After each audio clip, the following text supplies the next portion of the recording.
Welcome to the Love the Star podcast. I'm Bobby Bell, Dallas Cowboys insider from 105 through the fan in Dallas, joined as always by former NFL scout Brian Broaddus. He is a Super Bowl winner. He is now the co-host of the G-Bag Nation, 2 to 7 p.m. Central, Monday through Friday on 105 through the fan in Dallas.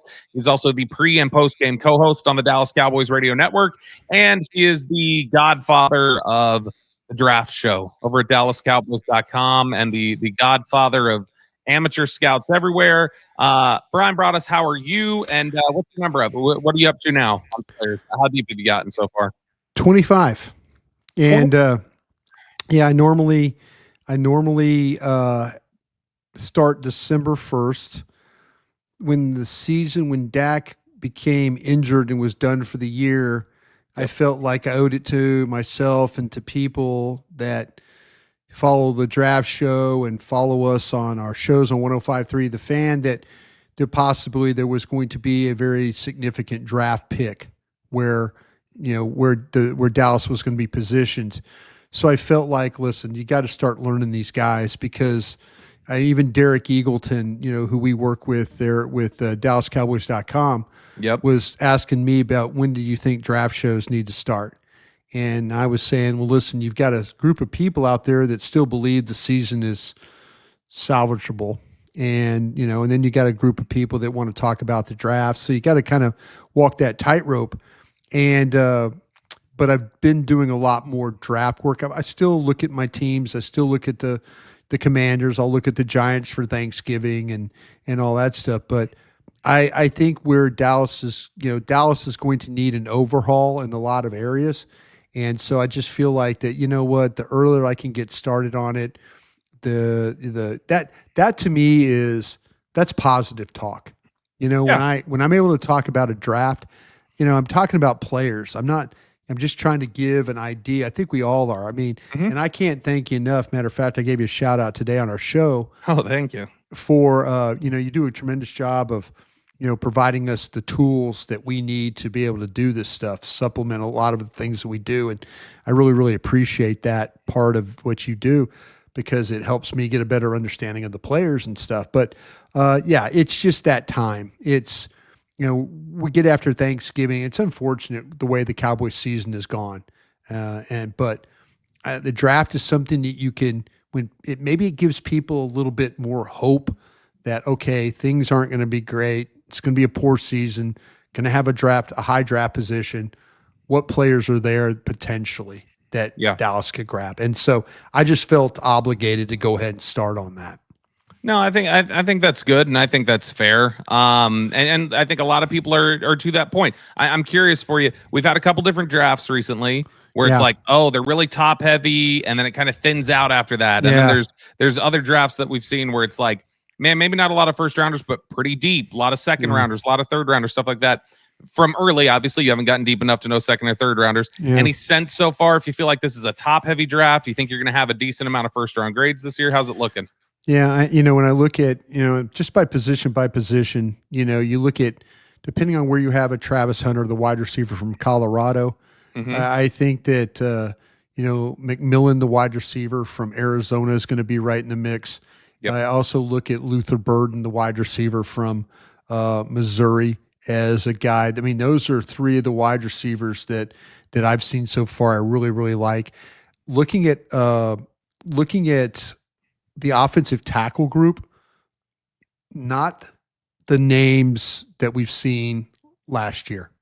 Not the first round. Years. We've had some really good deep line classes. This one's a little bit interesting so far because I've studied Will Campbell, the offensive tackle from LSU, and then I've also studied Kelvin Banks, the offensive tackle from Texas, and so and then Cameron Williams is a guy that I have to study also here, also from Texas. So.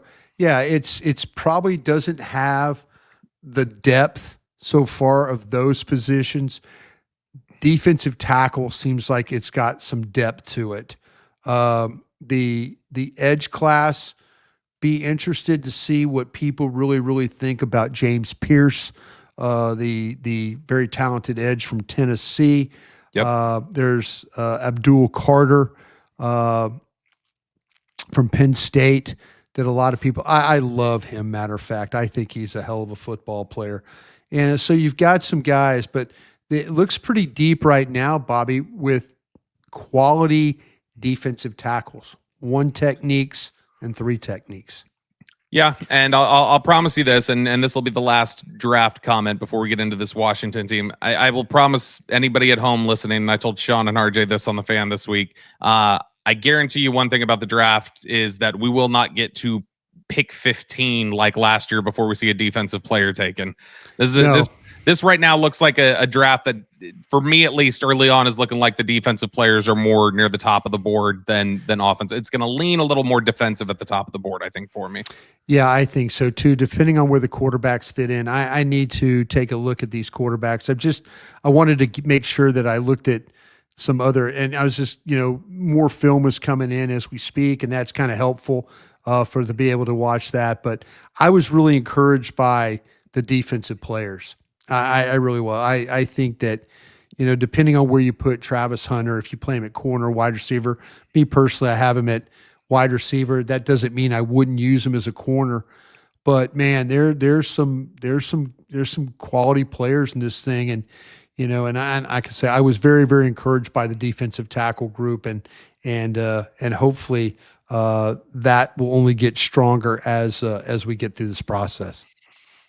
All right, that is enough of the draft. We'll have plenty of that for y'all because, like Brian said, he's already 25 players deep. I know Zach Wolchuk, I think, is like a dozen deep. I've already gotten started on a number of different guys, and so we got it covered for you guys. We'll make sure Nick Harris covered well. Nick Harris is very deep in the process. Very, very deep, and I know that Vach Lombardi is going to come on board for Aisha Morrison, who's got her own other responsibilities.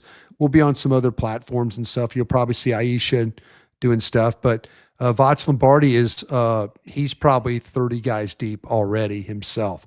So the guys that are covering the draft show will be, it'll be from top to bottom. We'll have this thing wired pretty darn good when it's all said and done. Absolutely. Now let's take a look at this Cowboys Commanders matchup before we get into anything schematic or any of those types of issues. Let's just take a look at the injury situation first. Jake Ferguson ruled out. Not a surprise based on how Jerry Jones talked about him on Tuesday after the Texans game. He specified that was the guy he was most concerned about after the game. So he is out with a concussion. That sounds like it could be something where, especially if it was last Monday, you can probably rule him out for Thanksgiving too. I would say so too, yeah. So then you've got some time away from that. Zach Martin is doubtful. In the NFL, doubtful means you're out, essentially. I would say Zach Martin is not going to play this week, and we need to figure out who the Cowboys would play at right. Would they put TJ Bass in there, or would they go with Brock Hoffman? I think you're going to need a little power inside against these defensive tackles. Tyler Smith is questionable. It sounds like he is going to play. So that is where the question comes in with Hoffman versus Bass. Bass, by the way, a guy who historically this Cowboys coaching staff has felt like was better on the right side than the left. And so maybe that's something they feel a little bit more comfortable with. Brock Hoffman had to come in late and play some snaps at guard in the Houston game. But then you've got some other questions here. It sounds like Nealand is back this week. Stephen Jones told you guys that on the G-Bag Nation. And then, one of the other questions out here with a questionable designation, it sounded like, is Brandon Cooks and whether he was going to be available to go in this one. And so Cowboys are starting to get some guys back, starting to get healthier. Was another Bland is no injury designation. He is back finally, which is very encouraging for this Cowboys team. And a Cowboys defense that I think you agree, maybe I'm on an island here, a defense that the last couple weeks I don't think has been as bad necessarily as the score has said. Like I think that they've played much better overall. They still have gotten worn out in some of these games, but Brian, I looked up something since the bye week. The Cowboys have the most scoring drives in the NFL where they allow fewer than 40 yards on the drive. So that means they've been dealing with some short fields. They've been dealing with some other issues. And so, against Philadelphia, Philly scored 20 of their points on a combined 50 yards moving the ball. And so that kind of puts into perspective that maybe it's a little bit of circumstance for this Cowboys defense, but getting Parsons back recently, getting Bland back in this game, these are all big positives for Dallas. What are you expecting to see from this Cowboys defense now that we are starting to see some of these pieces come back, now that it feels like maybe they found some semblance of a defensive line that's working for them while Lawrence gets healthy? Because you feel like, okay, maybe I'm getting something a little consistent from Golston, and Carl Lawson has surprised me a little bit. Carlos Watkins has played okay in the run, a couple different weeks now. Given that the defensive line seems to be settling in, you've always got those splash plays from Overshown, the high IQ of Kendricks. What are you expecting from this secondary with Bland back? Yeah, and I think you're going to need Bland back because I think teams have kind of figured out, the left cornerback spot has been a little bit of a troubling spot. We've seen with Booth, we've seen with Carson, we've seen with McQuamu, we've seen with Butler. It just has been a real problem for this Cowboys defense to have to deal with that, the rotation of it all. And, I feel terrible for Carson because I felt like that he was a guy that was going to compete and do a great job. He got nicked up with the shoulder. It set him back. He missed some games. They threw him back out there. He just really wasn't a confident football player. And I think he's a much better player than what he has shown. But you're going to need a competent corner or a confident corner too when you're dealing with Terry McLaurin. And in years past, Terry McLaurin has not had the quarterback to get him the ball. He finally has a quarterback to get him the ball and get him the ball vertically, get him the ball down the field. Jane Daniels is outstanding throwing the deep ball. And I anticipate that whether it's Diggs or Bland, they are going to test these corners and they're going to test these Cowboys safeties. Can Hooker or whoever plays opposite Hooker, whether it's Wilson or Wanye Thomas, can they carry a deep route? You saw what happened in the New Orleans game with the vertical routes and that seemed like ages ago, but it's still something I think that teams look at and they're like, can these guys play a deep ball? And, but they do a really nice job. And I'll tell you, get a little bit of a resurgence of when you look at the tight end situation with Zach Ertz. We all felt like Philly moved on from Zach Ertz. He ends up at Arizona. Dallas sees him in a game last year. And then he goes from Arizona to the Commanders, and you're thinking, well, his career's over. He's going to just play out the string one more year. But he's been a really, really productive player for them. So, they've got skill guys. McLaurin's a skill guy. You look at with Brown, both Browns really, Noah Brown's doing a pretty good job for him as well. But when you look at how the passes are going to these guys, McLaurin, Zach Ertz, those are the guys that are been the primary targets. And you got a quarterback that delivers that ball under 2.5 seconds. That's his deal. He's very accurate getting the ball out of his hands. He doesn't want to hold the ball.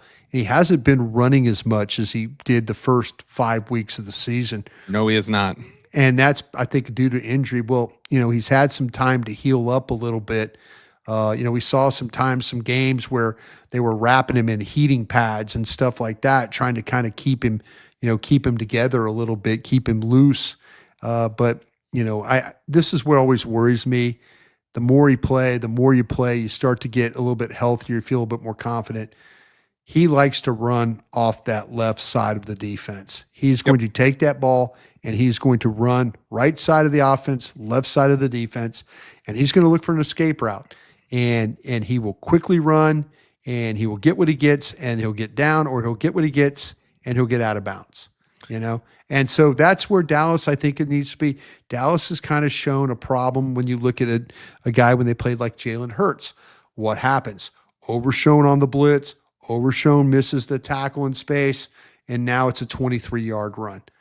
Very similar to what could very well happen with this Cowboys defense dealing with Jaden Daniels. But they've also, real quick too, Bobby, they've got a good running game with Brian Robinson. And it's not bounce the ball outside Brian Robinson. It's attack the middle of the defense Yep. and then make, 5 yards. Every time you look up, it's a 4.5, 5 yard carry for Brian Robinson. I mean, he's a tough guy to deal with. He's had some injuries. He's missed some games. Austin Eckler, we all know what Austin Eckler is. You play fantasy football, you damn well know what Austin Eckler is. But they've got skill players with the Commanders. I would, if I'm Mike Zimmer, I would try and take advantage of rookie Brandon Coleman at left tackle. That's who I would go after. I think he's got some. I think he's got some of that Terrence Steele in him, where it's kick wide, and then they take him inside, and he can't handle the power.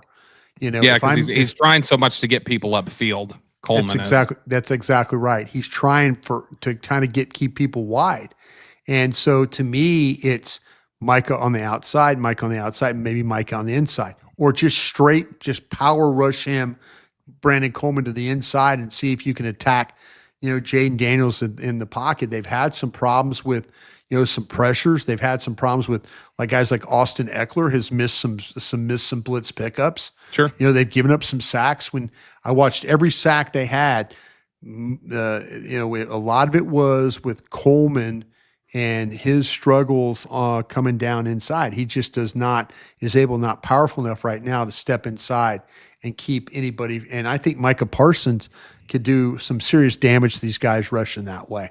Let's talk about schematically some of the things that Washington is doing differently now with Cliff Kingsbury on offense, Dan Quinn coming in on defense. Before we do that, I need to remind you guys that this is the Love the Star podcast. The Love the Star is an Odyssey podcast. You can find it on the Odyssey app or wherever you get your podcasts. All right, Brian. Let's take a look first at let's take a look at the offensive side of the ball, because you were just talking about pass protection and some of the stuff Jaden Daniels does. Before getting into Cliff Kingsbury and some of the ways that he's evolved probably since his time in Arizona and what we'd become used to, Daniels, would you say it's fair? This was my impression watching Jaden Daniels. I know the Lamar Jackson comparison was frequent with Jaden Daniels, not just because he runs around. I mean, some similar build. The running ability is obviously there. Some questions initially about maybe the way they throw to the middle of the field. As a prospect coming out, very similar.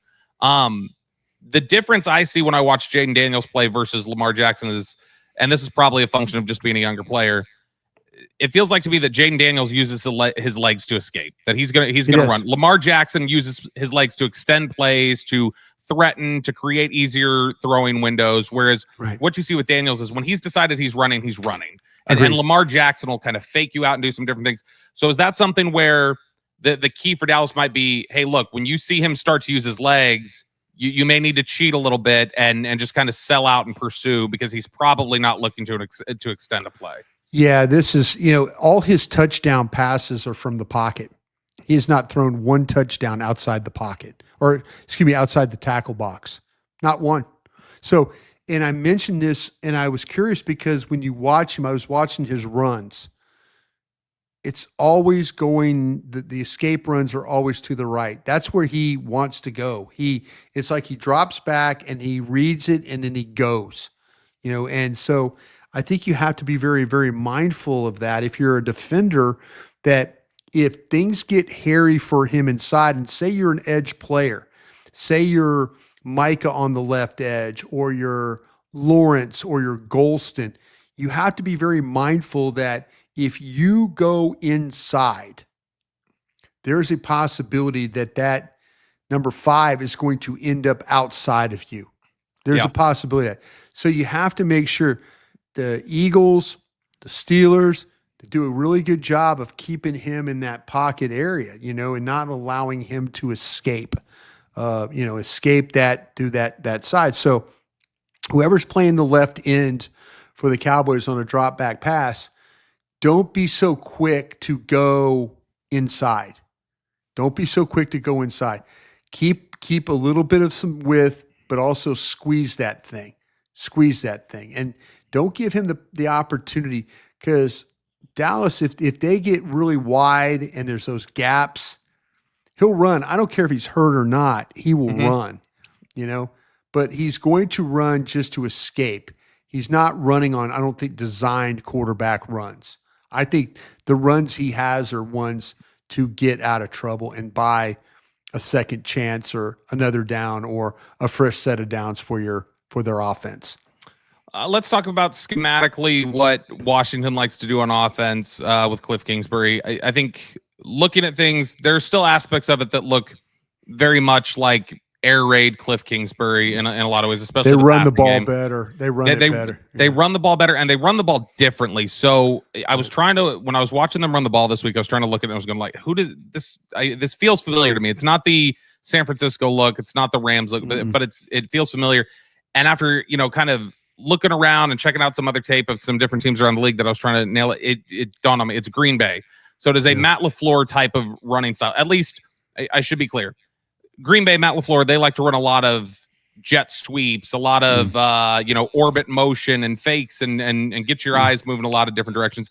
That's not so much Washington. Washington is gonna hand the ball to the running back. There's not a lot of jet sweeps within their offense the same way that it is with Jaden Reed having 5 carries of over 10 yards this year for Green Bay. But the formations they run out of, pistol stuff, an H-back lead blocking out of the pistol, Bobby, the tighter formations. Explain to our listeners, just in case, what a pistol formation is. So pistol formation, if under center is directly under center with your hands under the center, and then the shotgun is, stepping back, and the pistol is halfway in between with the running back in there. It is a combo of shotgun and under center, basically, because you've got the single back a lot of times, and then you've got the quarterback about midway between the shotgun and the center. And there you go.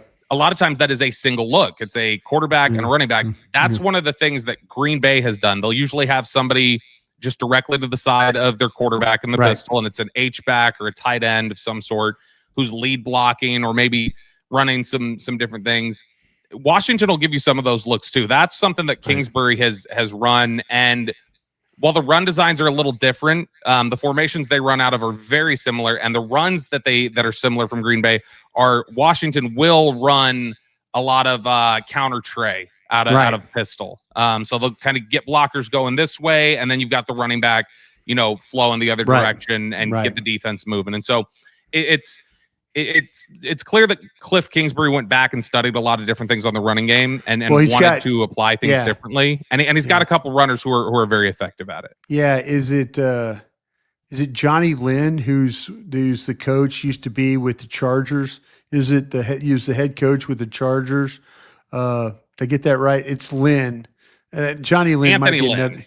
Anthony Lynn. I knew Johnny Lynn's another coach, another coach from my era. I'm sorry. Anthony Lynn. Anthony Lynn knows how to run the football. That's his. He was a power guy himself. So I think Cliff going into college again for a couple years, I think that helped him. I think having Anthony Lynn is one of the assistant coaches, the running back coach, I think has helped him a lot to try and kind of marry. I worry that all of a sudden that they get into a situation, Dallas does, where Washington continues to have success running the ball and they don't stop. They don't stop running the ball, and I think that just when you kind of feel like that Cliff's he's gonna throw. No, he just gets into a mode of running the football. And if they have success with Brian Robinson and Eckler and others, this could be a long day for Dallas again. But Dallas has got to find a way to tackle in this game. They've had some problems against some stack box teams. Dallas will play stack box on you, but they've got to tackle in this game. Don't let get up on Robinson. I mean, it's tough. He gets 4.5, 5 yards every time they hand him the ball, and he runs the ball inside. As I mentioned, it's not always to the edge. But you talked about the counter tray stuff, the pistol formations, the quarterback. I think the quarterback's only going to run if he has to run because of pressure. I don't see I don't see anything else that's going to lead me to believe that there's going to be a lot of design quarterback runs. Yeah, and when you talk about making sure that you're tackling better on the edge, you do get a boost from 2 players this week. Deron Bland is somebody who's a willing tackler. Yes. He's at times had some issues wrapping up, but in general is a is a willing tackler, will give effort, and then you're getting Jordan Lewis back. Jordan Lewis back helps pound too. for pound toughest guy on your defense, and a guy No who will put his nose in there. And I'll give Diggs credit. Diggs has been willing to play much on the better, edge the last much couple better, weeks. much better. There's been a real willingness there. He has not had the same sort of Olay problems that we talked about earlier against Detroit. Yeah, he was a matador. He was a little bit of a matador there, for a while, but I think he started to hear that people were getting on him about that, and there's a little bit more willingness for him to step up and make a play. Yeah, credit where it's due. We criticize Trayvon Diggs at times for a lack of physicality. He's been willing to make a play. Is it always pretty? Does he take the best angles all the time? No, but there's a willingness there, and that's a big part of the battle and has been for Trayvon Diggs for a lot of this time. I will say, before we go over to the defense, Washington has done a good job with this air raid system and with Jaden Daniels of spreading the ball out. It's not just locking on to Terry McLaurin and throwing swing passes to Austin Eckler. There's a couple different guys. You mentioned one of them, De'Ami Brown. And then, I kind of have some concerns about, Brown, Zacchaeus, like guys like this who get the ball in space and can start, run after catch yards, run after catch. Those are the two big run after catch guys in this game. Will be Brown and Zacchaeus. And so, making sure that you're playing disciplined and you're not letting those guys get these free crosses and run and get past the defense. They won't target Brown or Zacchaeus more than maybe 2 to 3 times a game. It's not like a high volume thing, but they pick their spots, and Jane Daniels does a good job of finding. All right, McCaffrey's another nice player for him. Yeah. Yeah, so it is a good passing game. It is one that's efficient. They run the ball really well, better than Cliff Kingsbury teams typically do. Defensive side of the ball, Brian, for you, obviously, to me, this looked similar in a lot of ways to a Dan Quinn defense, but there is the issue of I think he clearly knows he has limitations with his personnel, particularly in his secondary. Yeah, and because that you do see some schematic differences. I don't see him playing. I see them in zone more than I did in Dallas. And I see they play off. They don't press nearly as much as he did in Dallas. So you've clearly got some guys on their heels playing zone. He blitzes, the blitz rate feels roughly the same. I didn't compare it. Bobby, if you look at the metrics, the first 5 weeks of the season, they were one of the least blitzing teams in the league. And since week 5, they've been one of the most. I think they're in the top 5 with that as well. So they realize that they've had some struggles in the secondary. They've struggled a little bit. Fowler's done a great job with the pressure. Armstrong, Farrell, they've got some guys that Frankie Louvu has been a huge addition for them. Frankie Louvu wears number 4. He's kind of a poor man's Micah Parsons in this defense because they rush him through the middle. He's got 7 sacks. You rush him through the middle. They put him on the outside. He's not a hand down guy, but he is a pass rusher, and he does a really good job. He's got a feel for that. He came from the Carolina Panthers. The Cowboys played him last year, and he missed a couple of tackles. But he and Bobby Wagner at the inside linebackers, they get pressures. I mean, there's nobody in the league that I think linebacker-wise of a combo group of Louvu and then of Wagner that have multiple double-digit pressures.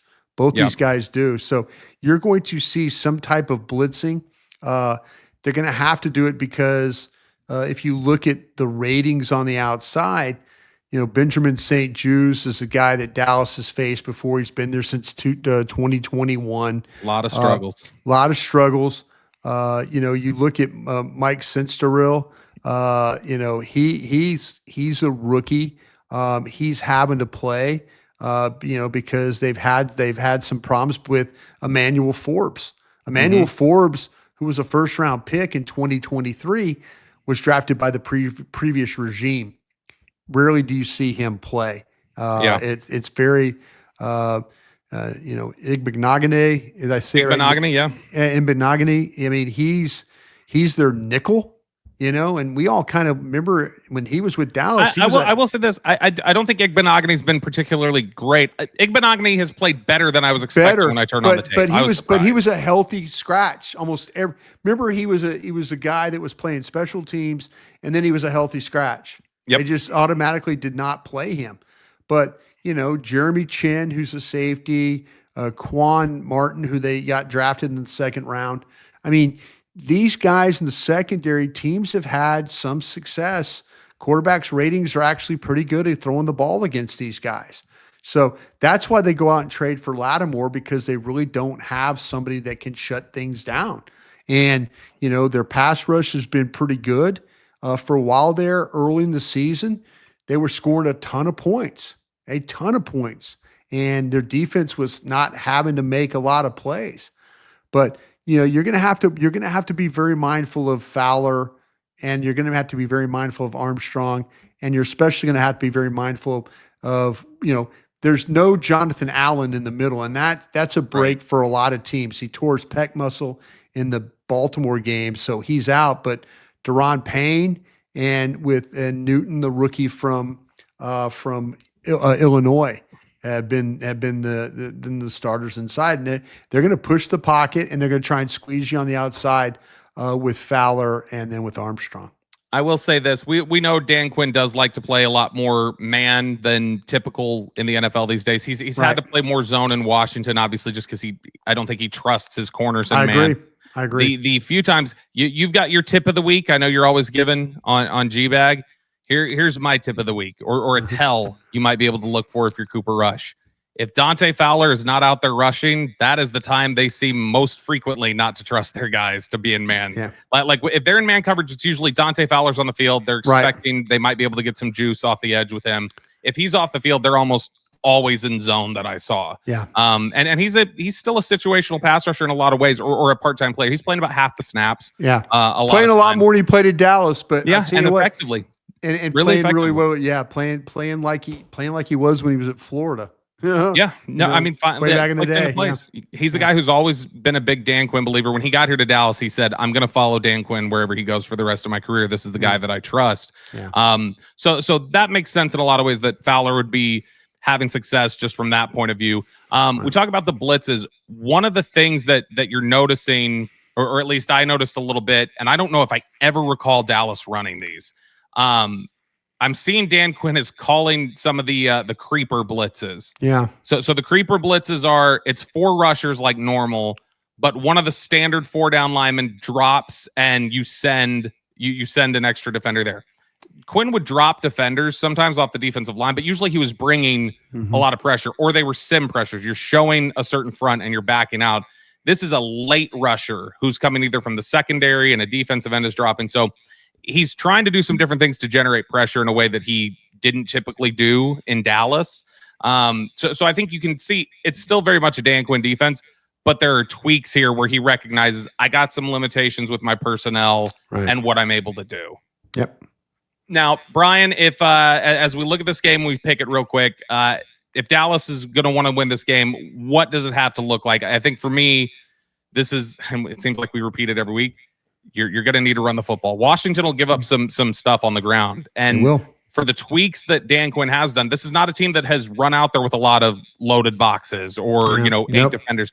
They're pretty committed to what they want to do, and it seems like they feel like, hey, we need to commit stuff to this coverage, and we'll live with some of the stuff that happens in the run game. But man, this feels like it could be a big week if the Cowboys just commit to Rico Dowdle.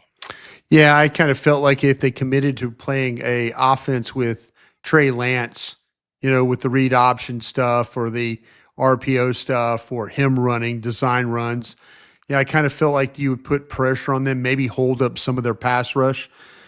If this turns into a game where all of a sudden Dallas is down 10 points and then Cooper Rush is throwing the ball 35, 40 times in this game, I have a hard time picking Dallas knowing of the limitations they have on offense. Mm-hmm. It's not so much about the Dallas defense that I worry about. It's the Dallas offense.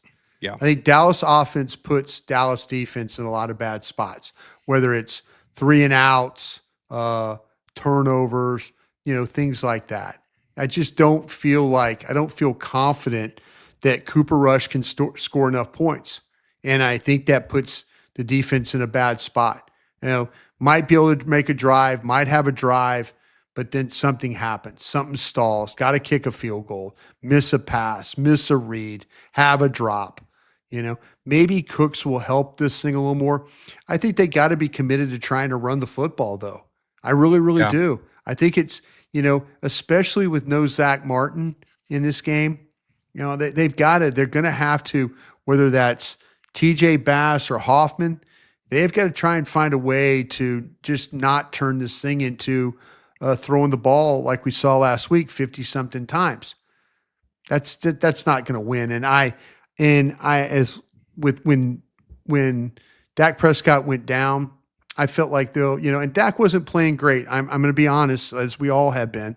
Dak wasn't playing great. The offense wasn't playing great. The play caller wasn't playing great. When the play caller told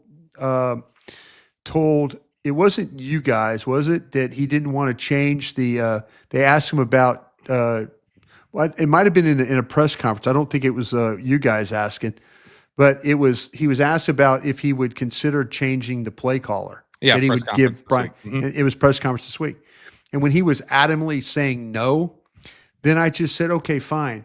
You're going to be a team that's going to score at least 13 to 17 points on offense, and you're probably going to give up 25 or 26 points a game on defense. That's why, that's when I have a lot more faith in the defense for the Dallas Cowboys than I do their offense. And that's why I would pick in this game. I would pick that the Commanders are probably going to win this thing 26-16. I think that Washington is going to see, all right, we got Micah Parsons out here. We've got a healthy Cowboys secondary for the first time this year. How much do we really want to kind of press things, especially with, Jaden Daniels has played well this season. Last few weeks, offense has stalled a little more than it had earlier in the season for Washington. So I think Cliff Kingsbury is going to come out here and go, let's go back to Old Faithful. Let's prove that this Dallas team, can they stop the run? And I think it's going to be really difficult for them. I think Dallas might be able to move the ball a little bit if they are committed to running the ball. And I think, gosh, at some point I got to believe them with how often they say they want to.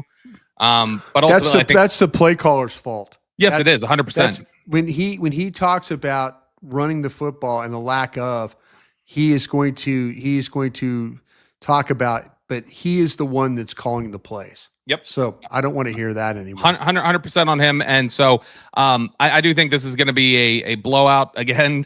I got Washington making a statement for Dan Quinn, for Joe Witt, for Tyler Biotish, for Dante Fowler, for Dorrance Armstrong. Plenty of people over on that sideline who this is going to be a Commander fans. The Commander fans. The Commanders are usually the team that's 3-7 at this time. Yep. When these games are played. Yeah, and so I think this is going to be a resounding victory. I've got Washington in this one, 35-16. Yeah. And so then you've got to rebound pretty quickly. This is you've got back-to-back short week games with travel. This is a tough stretch. If there was ever a time I think you're better than the Giants right now overall. But if there's ever a time where you might be vulnerable to the Giants or there's a perfect storm of vulnerability, it's this back-to-back and going against physical football teams the way Joe Mixon ran on you, the way Washington probably will. So it'll be a tough stretch for Dallas. You are listening to the Love the Star podcast. The Love the Star is an Odyssey podcast. You can find it on the Odyssey app or wherever you get your podcasts. All right, Brian, it is now time for our Dean Julia Love the Star mailbag, where we turn things over to our dear, sweet listeners, get their thoughts, their comments, their questions, talk about the things they want to talk about. And boy, there were about 8 different ways people were wanting to ask about Mike McCarthy getting fired today. Mm-hmm. And so we know there's plenty of that. Let's just start out. I'll give it one of those questions here. Chris Hodnett, what's your prediction on how the McCarthy era ends and how soon after will the next head coach be hired? Brian, do you think we're getting an exhaustive search? The McCarthy one was pretty quick. It was 2 interviews. Felt like it was, I want to say it was when they started the interview process 2 days. Before they had picked a head coach. The Wade Phillips hire, I remember they ran through a full round of interviews. They did. We were at Valley Ranch and we were running Ron Rivera through North there. Turner. A lot of guys. A lot of different people. So, Brian, which one would you expect this time? And how do you expect the McCarthy era ends? I assume he's coaching through to the end of the year. Oh, he's going to coach through the end of the year. And so I think that this is going to sound terrible, but I believe they're already interviewing guys. And back channels. Yeah, I remember when Dave Campo, when that whole thing went down, that Jerry was in contact with Bill Parcells at Teterboro Airport there in New Jersey, Yep. flew, met, kind of. I think there's some conversations going on. Some of the guys you might be interested in are out of gigs. Uh, when you look at, if you're interested in Bill Belichick, out of a gig, could talk to him. If you're interested in Mike Vrabel, out of a gig, you could talk to him.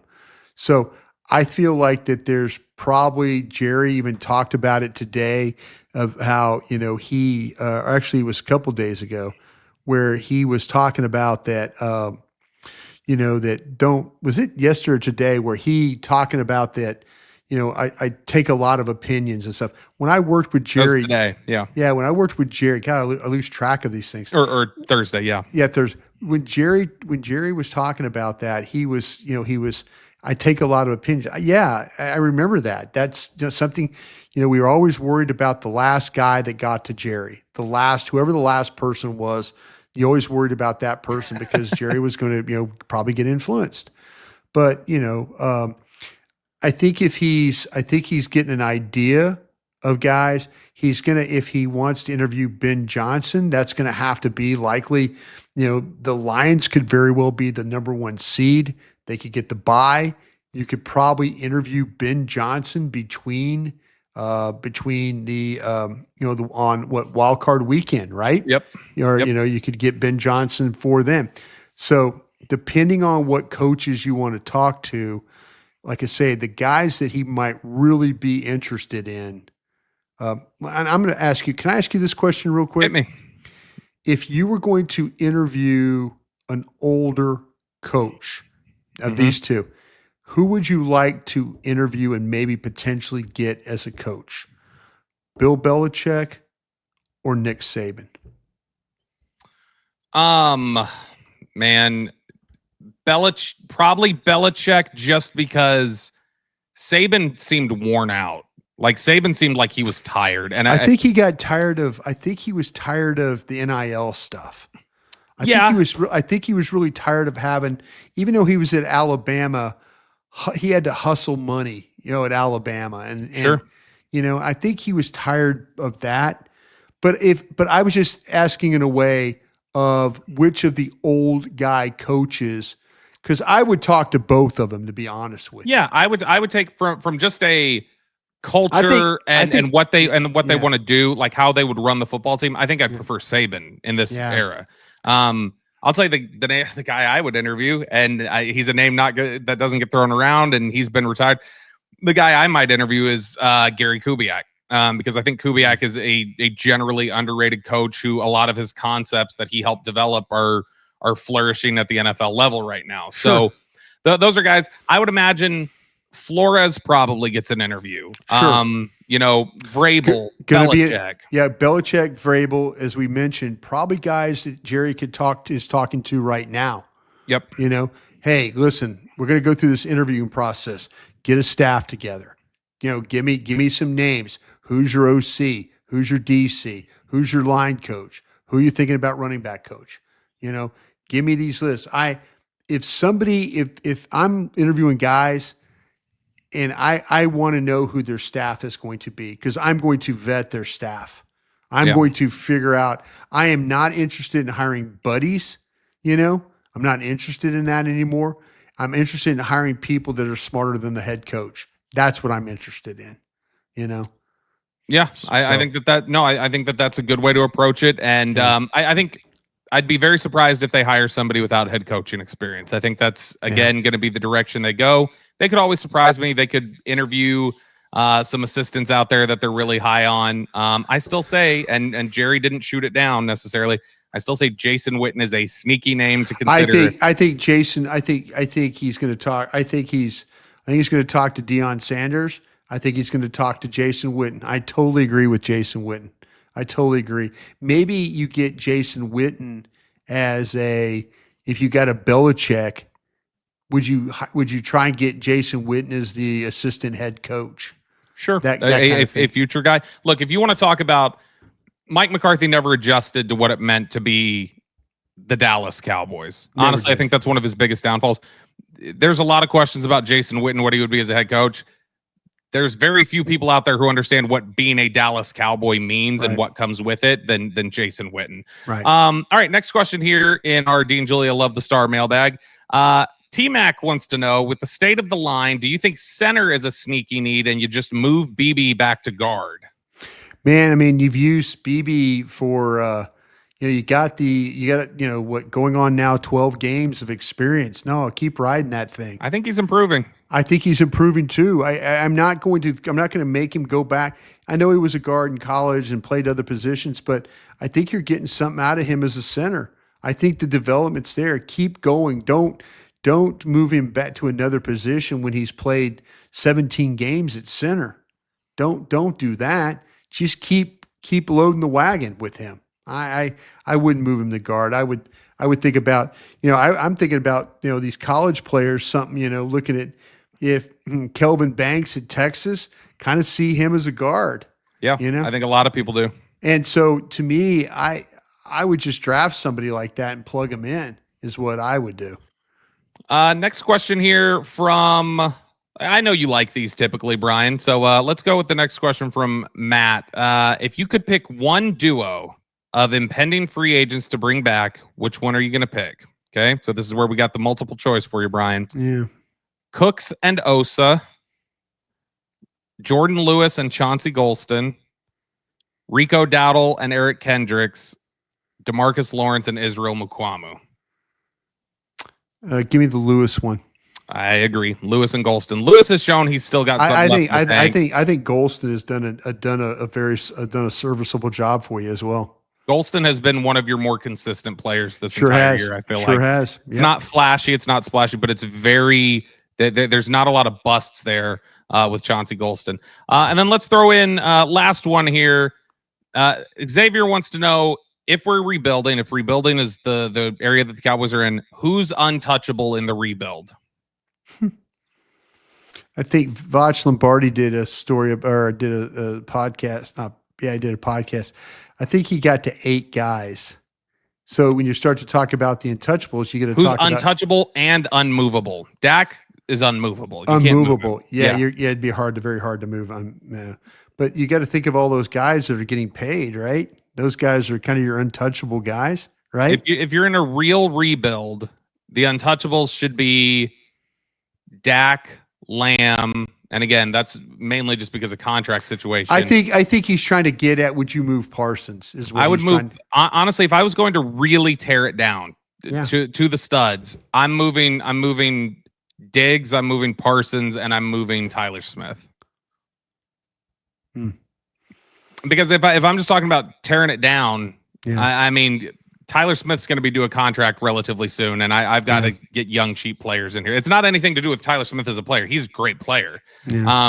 And I think you got to pick between Bland or Diggs. Who do you want to remain here while you're rebuilding? So I would just say you move Diggs, keep Bland, and then move ahead with that. But I mean, they're not in a rebuild necessarily, Brian. The term I keep using, it's a renovation. I'll tell you what, that's the first time that I've heard about moving Smith. But if you said that you qualified it by saying if you were doing a down to the studs, and studs being not the best players, but being the actual bolts, the very foundation. You're just going all the way down to the bottom. All right, that does.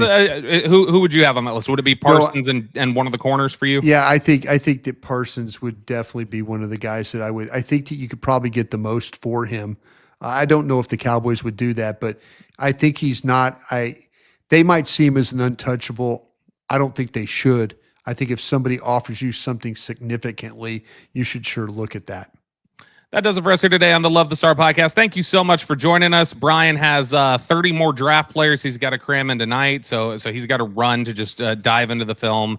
And then I need to sleep because while I sleep, Brian grinds on film. That's how this thing works here. Have a good trip to Washington tomorrow there. Thank you. Yeah, it'll be a quick turn. We'll actually get home by like a reasonable hour. We'll be back home by 9:00 on Sunday. For Brian Broaddus, I'm Bobby Belt. Thanks so much for joining us. We will talk to you guys again later. Hey, thanks for watching. If you enjoyed this video, please don't forget to give it a thumbs up and subscribe to our channel for more content like this. If you want to see more of our videos, be sure to check out our playlist and let us know what you think in the comments below. Also, don't forget to follow us on social media to stay up to date on our latest updates. Links are in the description. Thanks again for watching, and we'll see you in the next video.